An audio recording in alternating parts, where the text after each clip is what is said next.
登録して。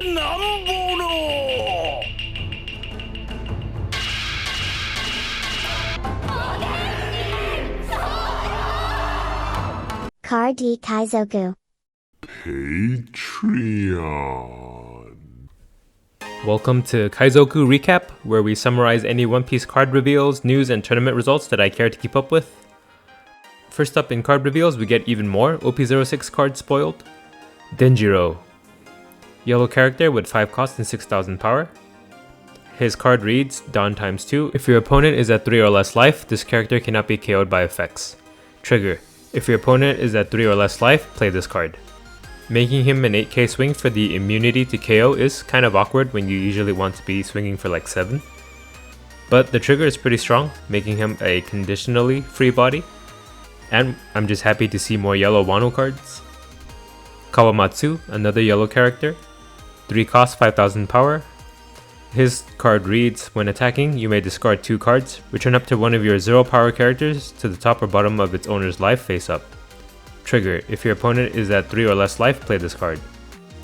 Other than Shirahoshi, there aren't too many other good 0 power targets from the cards we know of at the moment, so let's hope they print something that synergizes well with this card in OP06. He also has that same trigger as Denjiro.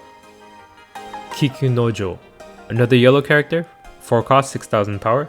His card reads, on KO, if your opponent's life is 3 or less, place the top card of your deck to the top of your life. Trigger, same as Kawamatsu's trigger. I like this Okiku actually. He encourages you to be aggressive so you can get the most benefit out of your on KO effect, which opens up a new playstyle for the current stale yellow landscape of just being a turtle deck. One thing to note is none of the 3 yellow cards here have counter. Vinsmoke Reiju, purple character, 2 costs, 2000 power, 1k counter. Her card reads, activate main. If you return 1 Dawn, you may trash this character. If your leader has the Germa 66 type, you may play up to 1 4 cost Vinsmoke Reiju from your hand or trash. We get a second Reiju character. That's 3 Reiju cards so far in this set. As much as I like Reiju, I hope they don't add a 4th one. Given how good the SR Reiju is though, this Reiju allowing you to play it from hand or trash makes it inherently a good card. Vinsmoke Ichiji, purple character, 4 cost, 4000 power, 1k counter. His card reads, Dawn -1. You may trash this character. If your leader has the Germa 66 type, you may play up to 1 7 cost Vinsmoke Ichiji from your hand or trash. So a second Ichiji too? I know there's only so many Vinsmoke characters, but I'd prefer support for like past purple leaders instead of having multiple cards of the same characters in the same set. But that's just me. But anyway, same thing as the new Reiju we just went over. 7 cost Ichiji being good makes this Ichiji being able to revive him from trash also very good. It's 4 Dawn to play a 7 cost rusher, essentially, which is pretty crazy when you think about it. Hody Jones is a mono green leader with 5000 power and 5 starting life. His leader ability reads, activate main, you may rest this leader. Rest up to one of your opponent's characters that cost 3 or less, or one of their Dawn. Then during this turn, you cannot add life cards to your hand through your own effects. Ew. Of all characters, why Hody? Hody shit, right? I think we really need to see the rest of the green cards this set to judge him. He's mono green too, so he has no access to cost reduction in black. I pretty much just have no clue how this guy will perform given the cards we know about now. Ikaros Muhi. Green character, 5 cost, 6000 power, 1k counter. On play. If your leader's type is new Fishman Pirates, play up to 1 4 cost or lower Fishman character card from your hand. Then add the top card of your life to your hand. Does this make Hody good? This is just an uncommon too, so I'm a little optimistic on what the rares and super rares will do for a Hody deck. Foregoing being able to attack with leader this turn to play 2 bodies out sounds pretty good for a starve style of deck, especially since the other Fishman can be like a Kurobi or something. You also have the option to play him without Hody's leader ability and just draw a card from life if someone's trying to starve you. Now that I say that out loud, this does seem to be more interesting than I initially thought. We have some starter deck 12 reveals too. Charlotte Pudding, 2 costs, 2000 power, 2k counter. Her card reads, activate main, return this character to the owner's hand.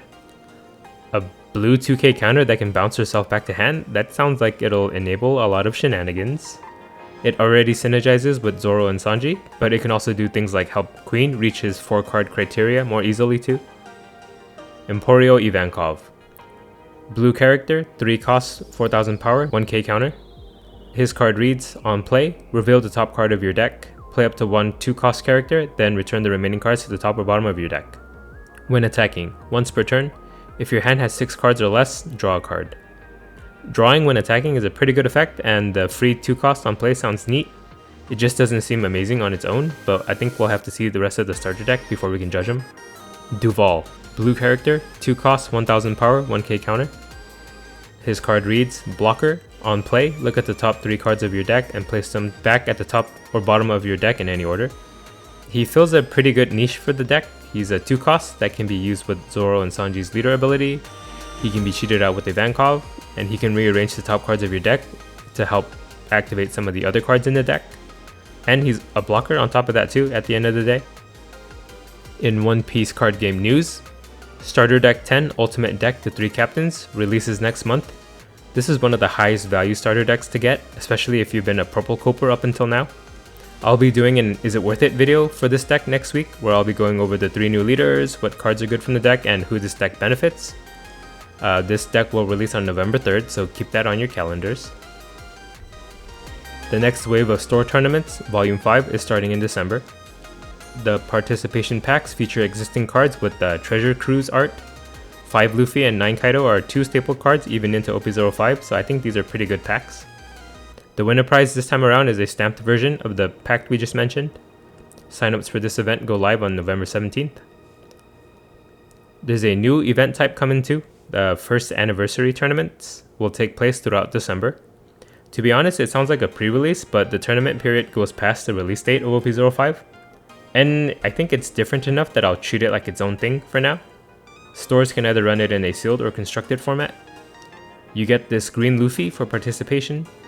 There's also stamped first anniversary packs you can get with 2 cards in each pack containing OP05 cards. And first anniversary Dawn as well. I need that Yamato one. The winner of the event gets a stamped promo purple vanilla Luffy. Pre-orders for the Premium Card Collection Live Action Edition have gone up, and they're at about $25 each.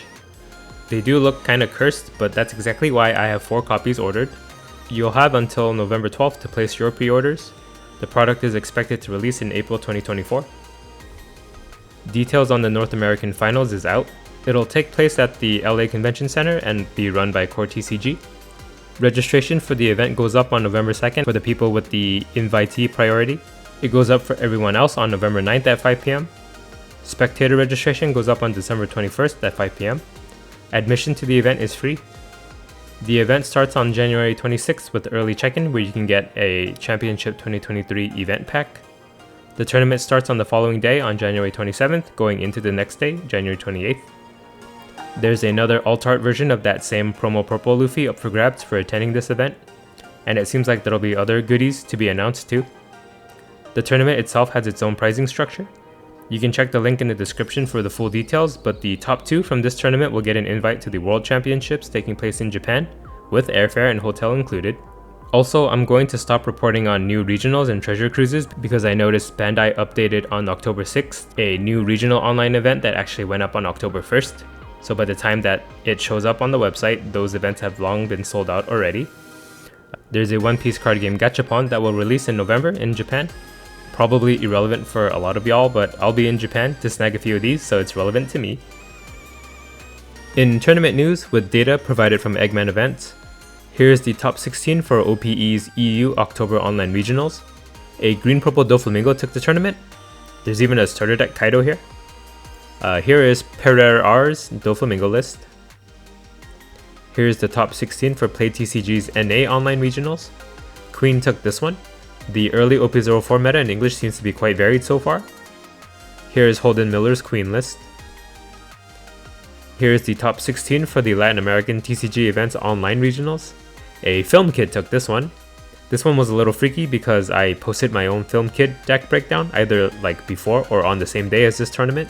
And again, echoing my last sentiment, we're seeing many different types of leaders top these tournaments. It could be a result of the restricted list, but time will tell. It could just be that everyone's trying new things out in the early meta. Here is Carlos Bretti's film kit list. That wraps up another Kaizoku recap. Let me know in the comments if you'll be attending the North American Championships. If you like this video, share it around too so I don't give up on this series. Okay, thanks. Bye. Card D Kaizoku.